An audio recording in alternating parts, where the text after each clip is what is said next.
I just got some decent shadows working in my 3D graphics renderer, so I just want to show that off.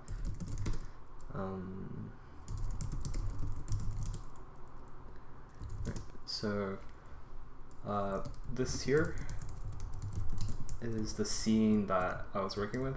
So it's a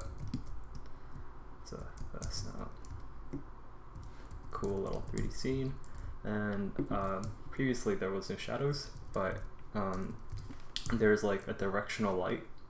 You can imagine like the sun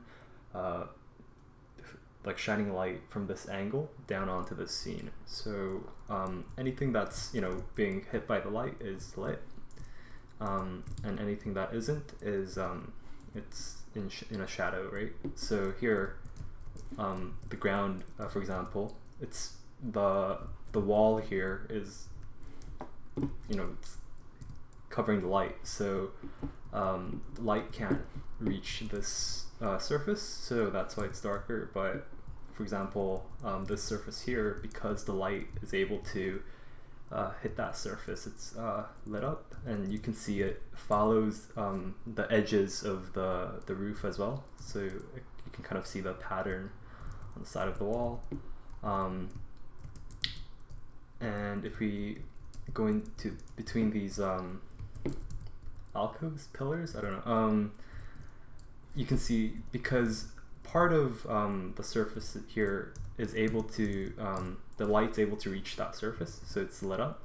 For example, this surface, the light's able to reach here, but you can see along that roof that's covering the light, you can see that's also reflected or shown on the ground here as well, on the floor. It's, you can see the line. So only part of this window is light's able to come through it, through only a part of it. So yeah, so this is the shadows working from the directional light source, and you can see a little graphical glitch here because there shouldn't be any light hitting these surfaces, but you know, it's still lit up. And the reason for that is because if we look at the basically the point of view, from the point of view of the light source, this is what the light source sees. This is the point of view of the sun, and from here we can see all the spots that can be hit by the light rays from this light source. You can see the roof, the walls, and some of the windows. But you can see that on the right side of this image, it's cut off, right? Like before, like the white border, part of the structure is cut off on the right. So if we follow that cutoff point, it actually takes us to somewhere here.